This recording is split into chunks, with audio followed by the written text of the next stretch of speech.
இயேசு உங்களை நேசிக்கிறார். பிரியமானவர்களே, இந்த நாளில் ஆண்டவர் நம்மளோடு பேசும்படி வேதத்திலிருந்து 2 வசனங்களை கூட வாசித்து ஆண்டவர் நம்மளோடு இடைபடுகிற காரியத்தை பார்ப்போம். அது அப்போஸ்தலனாகிய பவுல் கொரிந்தியருக்கு எழுதின 1 நிருபம் 1 அதிகாரம் 17-18 வசனம் எப்படியாக சொல்லுகிறது. சுவிசேஷத்தை பிரசங்கிக்கவே அனுப்பினார். கிறிஸ்துவின் சிலுவை வீணாய் போகாதபடிக்கு சாதுரிய ஞானம் இல்லாமல் பிரசங்கிக்கவே அனுப்பினார்.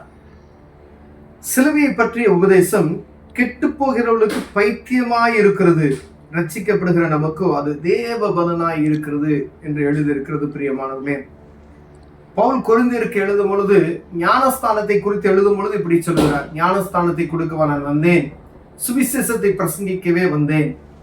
எது முதலில் வர வேண்டும் என்றால் சுவிசேஷம் முதலில் வர வேண்டும். 2வது என்ன செய்யணும்? ஞானஸ்தானம். அதுதான் சொல்றாரு. நான் ஞானஸ்தானம் கொடுக்க வரல, சுவிசேஷத்தை பிரசங்கிக்க வந்தேன். அது மேல பாத்தீங்கன்னா, நான் கிறிஸ்துவுக்கும் காயாவுக்கும் அன்றி உங்களில் வேறொருவனுக்கும் ஞானஸ்தானத்தை நான் கொடுக்கவில்லை, இதற்காகவே தேவனை ஸ்தோத்திரிக்கிறேன். ஞானஸ்தானத்தை கொடுக்கும்படி கிறிஸ்து என்னை அனுப்பவில்லை அப்படின்னு சொல்றாரு. ஃபர்ஸ்ட் இயேசு கிறிஸ்துவின் ரத்தம் சகல பாவங்களை நீக்கி சுத்திகரிக்கும் என்ற வார்த்தையை பிரசங்கித்து விட்டு ஞானஸ்தானம் கொடுக்கணும். அவங்க பாருங்க, பவுல் எவ்வளவு சொல்றாங்க, கெட்டு போகிறவர்களுக்கு இந்த சுவிசேஷம் எப்படி இருக்கும் அப்படின்னு சொன்னா, அவங்களுக்கு பைத்தியமா இருக்குமா. கிறிஸ்து எனக்காக அடிக்கப்பட்டார், எனக்காக என்னுடைய பாவத்துக்காக அவர் சிலுவையில் அடையப்பட்டார் என்கிற காரியத்தை ஜனங்களுக்கு சொல்லும் பொழுது ஏற்றுக்கொள்கிறவர்கள் என்ன செய்யறாங்கன்னா ரட்சிக்கப்படுகிறாங்களாம். அவங்க கெட்டு போகிறவர்களுக்கு அது பைத்தியமா, என்ன பைத்தியமா அப்படின்னு சொல்லி அப்படி கேட்கிற மாதிரி. அப்ப அவங்களுக்கு அப்படி இருக்குது என்று அவர் சொல்லுகிறார். ரட்சிக்கப்படுகிற நமக்கும் அது தேவ பலனாய் இருக்கிறது. அது ஆண்டவரை விசுவாசிக்கிற ஒவ்வொரு பிள்ளைகளுக்கும் இந்த ரட்சிப்பின் அனுபவத்தை நம்ம என்ன செய்யறோம்? பெற்றுக் கொடுக்கிறோம் பிரியமானவர்களே. ஆனா சுவிசேஷத்தை அறிவிக்கும்படி ஆண்டவர் உங்களையும் நம்மையும் தெரிந்து கொண்டிருக்கிறார் பிரியமானவர்களே. சாதுரிய ஞானம் இல்லாதபடி, ஒருவேளை படிப்பு இப்ப படிக்க நல்லா படிச்சிருக்காங்க, எல்லாம் படிக்கிறாங்க, அவங்களுக்கு படிப்பு முக்கியமானது. அந்நாட்கள்ல படிப்பு இல்லாதபடி சுவிசேஷத்தை அறிவிக்குவதற்கு ஆண்டவர் அந்த இடத்துல சொல்லப்பட்ட காரியம் சாதுரிய ஞானம் இல்லாதபடி, உலக ஞானம் இல்லாதபடி, போதிக்கக்கூடிய ஞானம் இல்லாதபடி, ஆனால் ஆண்டவரை பற்றி அறிந்த அந்த அறிவின்படி நாம் என்ன செய்யறோம்? சுவிசேஷத்தை அறிவித்தோம் என்று. அப்ப தேவனுடைய ஆண்டவருடைய வார்த்தையை அறிவிப்பதற்கு இயேசு கிறிஸ்துவே மெய்யான தெய்வம், இயேசு கிறிஸ்துவே மனிதனுடைய பாவத்தை மன்னிக்க வந்தார் என்று அந்த சுவிசேஷத்தை முதல்ல என்ன செய்யணுமா? ஜனங்களுக்கு அறிவிக்க வேண்டும். அப்ப ஒரு போதகரா இருக்கும், ஒரு சுவிசேஷகரா இருக்கும், யாரா இருந்தாலும் விசுவாசியா இருக்கிறோம், மெய்ப்பரா இருக்கிறோம், அவர்கள் ஆண்டவருடைய நாமத்தை முதல்ல என்ன செய்யணும்னா அவங்களுக்கு சொல்லிக் கொடுக்க வேண்டும் என்று வேதம் சொல்லுகிறது. ஒரு சபை என்று எடுத்துக்கொள்வோம், ஒரு தனிப்பட்ட ஒரு மனிதன் எடுத்துக்கொள்வோம். அவருடைய ஆத்மாவை குறித்ததான ஒரு பாரம் நமக்கு இருக்கிறதா? அந்த ஆத்மா எப்படி நடந்து கொள்வது? ரட்சிப்பின் அனுபவத்தை பெற்ற ஒரு மனிதன் எப்படி அவனுடைய வாழ்க்கை நடைமுறை இருக்கிறது என்று பார்க்கும்படியே நாம் அழைக்கப்படுகிறோம் பிரியமானவர்களே. சுவிசேஷத்தை அறிவித்து விட்டோம், அப்படியே கடந்து செல்வதா அல்ல. அவனுடைய வாழ்க்கை மாறி இருக்கிறதா? அவனுடைய செயல்முறைகள் மாறி இருக்கிறதா? அன்பு இருக்கிறதா? கிறிஸ்துவின் அன்பு அவனுக்குள் வெளிப்படுகிறதா? பாவத்துக்கு மறிக்கிற அந்த சூழ்நிலை அவனுக்குள் உண்டாயிருக்கிறதா என்று பார்த்து விட்டு ஞானஸ்தானத்துக்கு கடந்து செல்லும். அதுக்கு தான் சொல்றாரு, ஞானஸ்தானத்தை கொடுக்கவில்லை, நான் பிரசங்கிக்கவே, சுவிசேஷத்தை பிரசங்கிக்கவே நான் வந்தேன் அப்படின்னு சொல்லி. அப்ப முதல்ல கிறிஸ்துவின் அன்பு நமக்குள் வெளிப்படுகிற காரியத்தை என்ன செய்யணும்? ஜனங்களுக்கு சொல்லும்படி ஆண்டவர் விரும்புகிறார் பிரியமானவர். இன்னும் அநேக ஜனங்களுக்கு கிறிஸ்துவின் அன்பு தெரியாதபடி இருக்கிறது நாம் பார்க்க முடிகிறது. அநேக உலக ஞானம் இவ்வளவு எல்லா விதத்திலையும் உலக ஞானத்தில் பெருகி இருக்கிற நமக்கு இந்த கிறிஸ்துவின் அன்பை குறித்ததான ஞானமற்ற ஒரு சூழ்நிலை.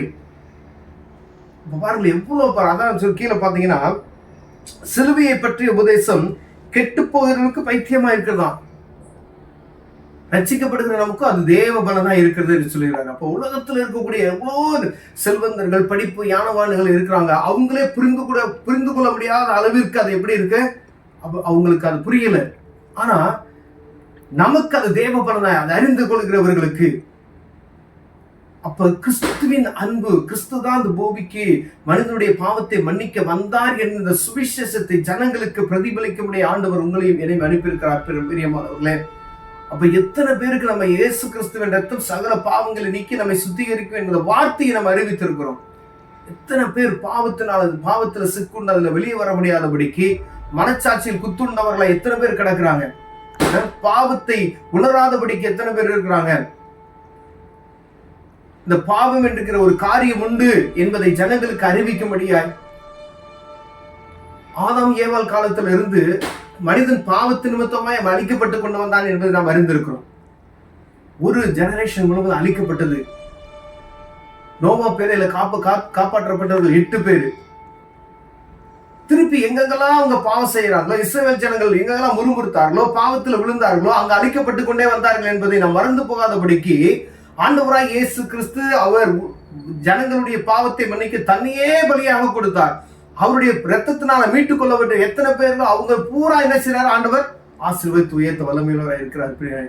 அவரை அறிந்து கொள்ள முடியாது. எனக்காக கிறிஸ்து சிலுவையில ரத்தம் சிந்திருக்கிற அந்த உணர்வு, அந்த எண்ணம் அறிந்ததுமே ஆண்டவர் நம்மளை கை தூக்கி விடுகிறது வல்லமையுள்ளவராய் இருக்கிறார். பிரியமானவர்களே, அதை அறிந்து கொள்ளணும்.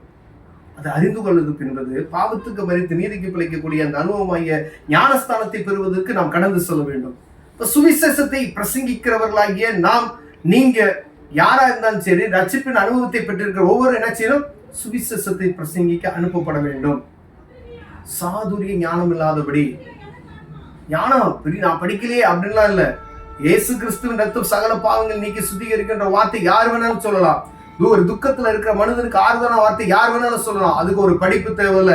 அவங்களுக்கு சமாதானத்தை, ஒரு சந்தோஷத்தை அவங்களுக்கு குடிக்க ஒரு வார்த்தை நீங்க சொன்னீங்கன்னா அவங்க இருதயத்துல என்ன ஒரு சமாதானம், சந்தோஷம் பெருகும். பிரியமானவரே, இயேசு உங்களுக்கு அடிக்கப்பட்டிருக்கார், நொறுக்கப்பட்டு இருக்கிறார், உங்களுக்கு ரத்தம் சிந்திருக்கான்னு சொல்லுங்க. ஆண்டவர் உங்களை ஆசீர்வதிக்க வல்லமையாக இருக்கிறார்.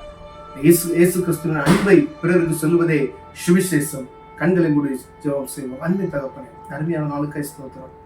அந்த சுவிசேஷத்தை பிரசங்கிக்க தேவனை அழைத்து அதை செய்வதற்கு கிருபை வர இயேசுவின் நாமத்தில் பிதாவே, ஆமென்.